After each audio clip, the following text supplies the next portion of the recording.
What's up you guys, and welcome back to a new lesson, a new R&B and neo-soul lesson. We often talk about R&B and neo-soul on this channel, and there is one topic, one subject talking about the music theory behind these R&B chord progressions, which is sometimes a little confusing, and I get some messages and comments and requests to really explain the use of the diminished seventh chords. Okay, one of the most common, move when you play this genre is really the move of the diminished seventh chord.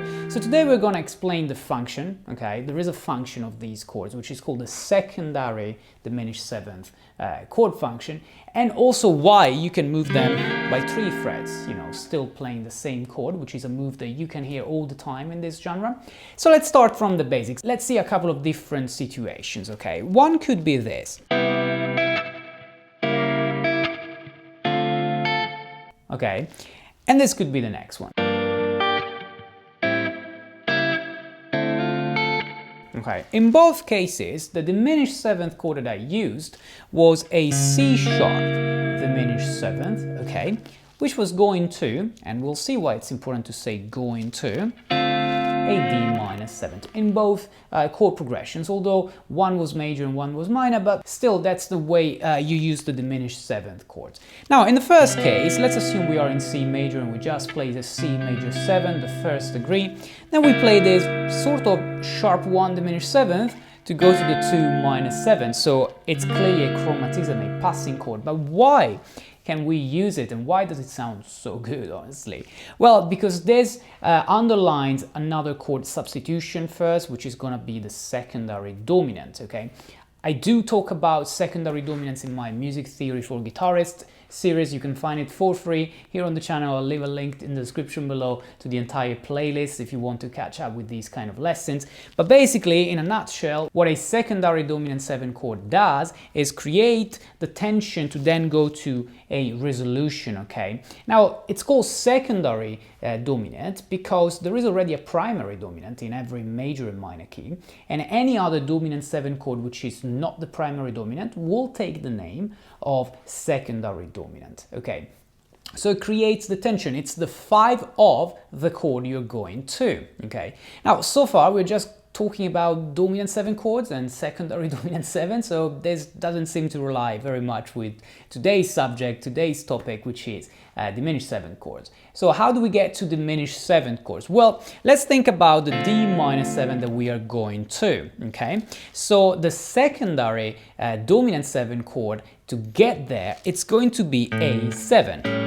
Okay, A7 is the 5 of D minor 7, whatever kind of degree D minor 7 is going to be, okay? So in the example that we were making in C major, that would be the 2. So this is the 5 of the 2, okay? The 5/7 of the 2.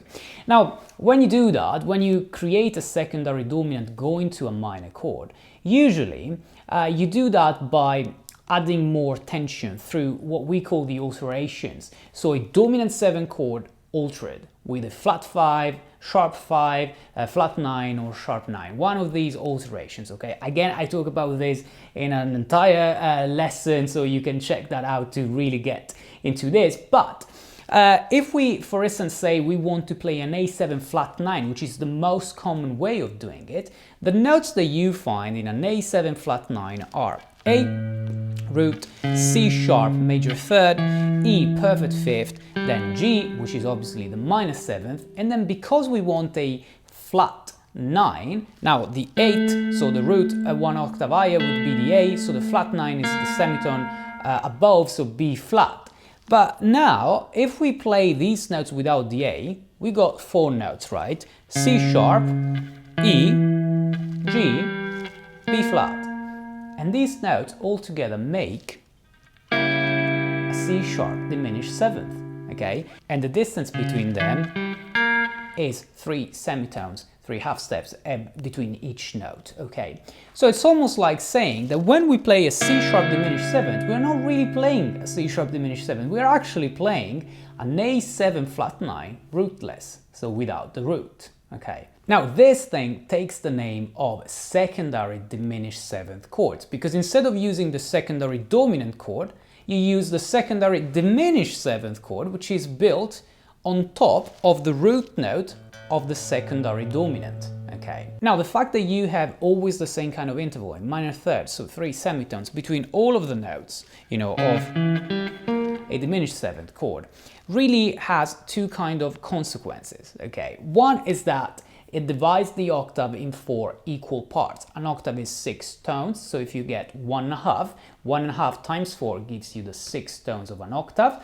And this also means, and here is the second consequence, that when you move this by 3 half steps, 1.5 whole steps, or if you like it, a minor third, you're really just playing the same chord, meaning it's literally like an inversion of the same chord. You're just playing the same notes in a different order. So every time you say C sharp diminished 7th, which again is made by C sharp, E, G, B flat, sorry, if I play the same thing starting from E, and again you get E, G, B flat, C sharp or D flat here, really you're playing the same notes. Therefore, this chord and this are absolutely the same, and you can continue and play G diminished 7th or B flat diminished 7th, and that's always going to be the same chord because there are always the same 4 chords. So if you say E diminished 7th, it's like saying C sharp diminished 7th over E, okay, with the E on the bass. C sharp diminished 7th over E, or E diminished 7th over G, and so on. You're just playing the same chord, okay? So the function is the secondary dominant function. It takes the name of secondary diminished 7th function, but the reason why you can move it, it's because the distance between all of the notes is always the same, literally always the same, a minor third, and therefore you can slide them up and down and get that typical move of R&B and neo-soul, okay? And these are really passing chords because you create that tension which then goes here. So this works both when you are, for instance, in C major and you want to do this, okay, or even moving it, okay, that really works well. Or if you are in a minor key, for instance, like same, we are going to the 1 minor, which is D minor, and rather than playing A7 flat 9, A7 sharp 5, whatever kind of alteration we want from the secondary dominant, we actually do and then this, and it really works well, okay? But even if we had just a single 5-1 minor, okay, so like 5, E7, 1, A minor 7, you can replace the E7, with the upper part of this chord, like E7 flat 9 without the E, and you get from the major third, I usually use this trick of looking at the major third here, okay, and get this, and now I can go here, or I can go here, or I can go here, and I'm just playing the same chord. So rather than playing, for instance, I can play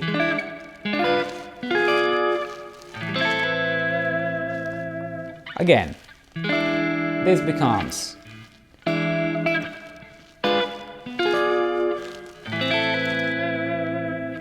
which is much more neo-soul and R&B, but this is something, very common also in jazz music, and it's part of the chord substitutions that you can get. Now, I hear you might wonder, what does it happen if we are going to a major chord instead? Well, it works exactly the same. So let's say that we've got a chord progression which is like F major 7, E7, A minor. Okay, how do we come back to F major 7, which is the flat 6 in this key? This is a major chord, but we can play the diminished 7th chords built on top of the secondary dominant of F major 7, the first chord of the chord progression, and that would be C7, okay? So a C7 flat 9, if you took the C out, you really get, this C sharp diminished 7th, E diminished 7th, G diminished 7th, B flat diminished 7th, and harmonically you can call it however you like it, A sharp, B flat, that's exactly the same in this case. And yeah, that's how you can go back here. So the original chord progression was, for instance, and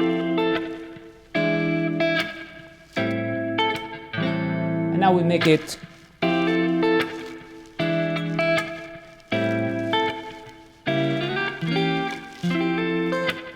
really works super cool. So both do major and minor chords. It's the same concept, secondary dominant, you make it altered, okay, to get that jazzy vibe, and you replace it with the same chord without the root, which is a diminished 7th chord. Now guys, because we said that these diminished 7th chords divide the octave in 4 equal parts, starting from a C diminished 7th chord, for instance, if you move it 3 half steps higher to E flat, you're still playing the same chord.